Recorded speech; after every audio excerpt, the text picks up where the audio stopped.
without cease until what happens to him?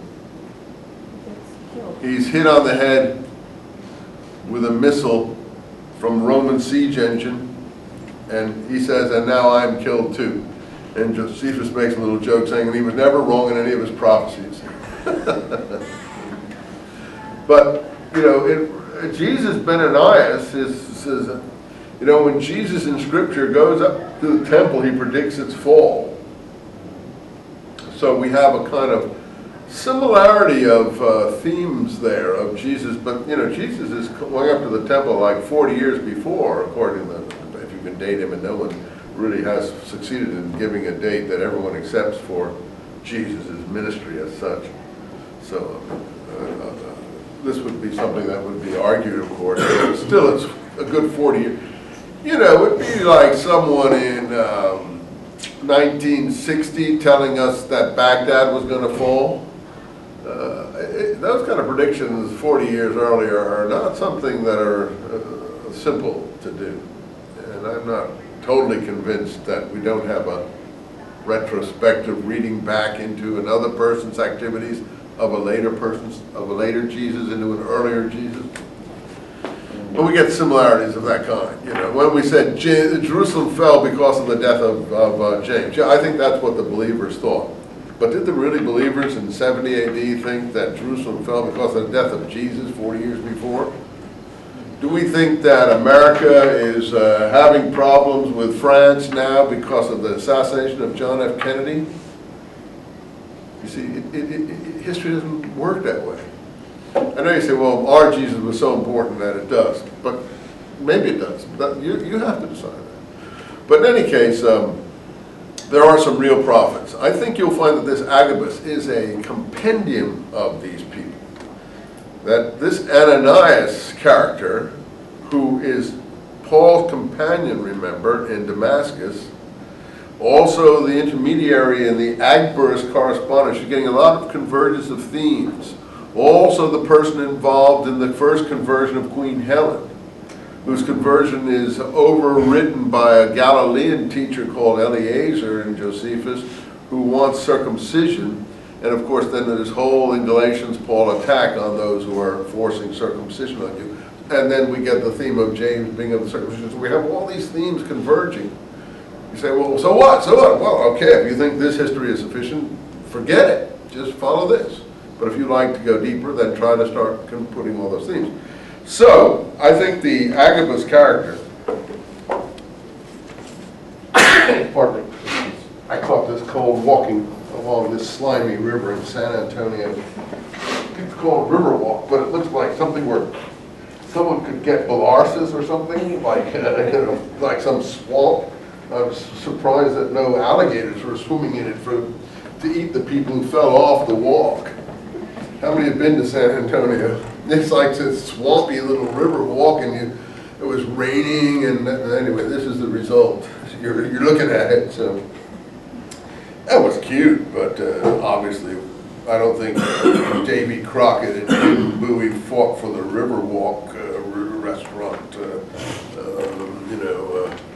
tourist attraction. I don't think that's what they were up to, but maybe they would have wanted to invest in it. Could have made some money, maybe, if they put their money down then in 1836. They'd probably be rich by 2004. Any case, forget my joking. So we get these people, they come down, and they're prophets, two of them anyway. Silas and Judas come down to Antioch, and what are they coming down with at that point in Acts? James' instructions to overseas communities. I think that's basically what the episode is that keeps being repeated. Have you ever, you know that movie Groundhog Day? That, you know, it keeps on stopping and starting again and stopping and starting again. I think there's a little bit of that going on here. Now, again, I admit, if you're the believer, you don't have to. I understand you will be offended to some extent, or you will recoil from this, and your first impression will be, oh, there he goes again. But then you'll see that perhaps there is some justification to it, and then you'll have to work it out for yourself. It's not to say that no one's saying Jesus and James aren't important. We're only saying the people who wrote these documents may not have been as high as their, the people they claim to be writing about. That's often the case. that the writers are not up to the level of the people we're talking about.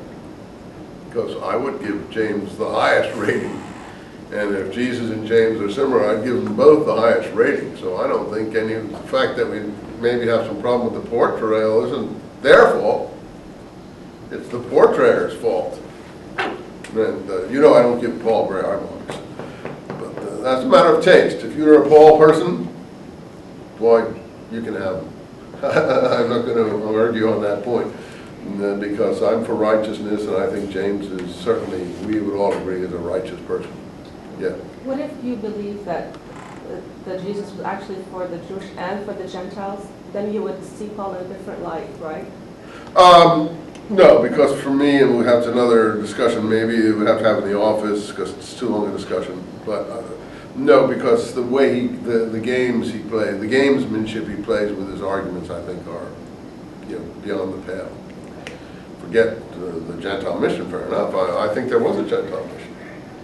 And I think James was involved in a Gentile mission. That's what his rulings are all about. So no one's saying there isn't a Gentile mission. It's just the way Paul goes about it to turn it anti-Semitic. And he certainly, you can see it in his writings. That's what he does. In the heat of battle, he becomes extremely, not just hostile, but almost, his invective goes over the bounds.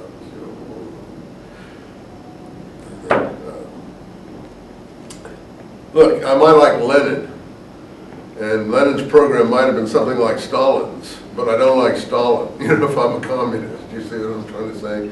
So, I mean, Lenin is no saint, of course, but you can't excuse the successor just because he may have incorporated some of the master's teaching if his methods are not something that are recommended. They say Lenin was trying to reject Stalin in his later years. I definitely think Jesus would have rejected Paul. That's my personal view. I don't think Jesus would accept a person like this preaching for him. That's just me. Again, all other people.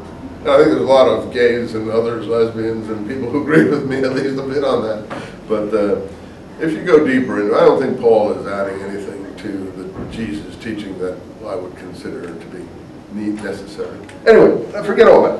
The point being, for those people who feel that they're not being given, they're being shortchanged in a way, remember, nothing, the Jesus and the James things are the highest of high events. Nobody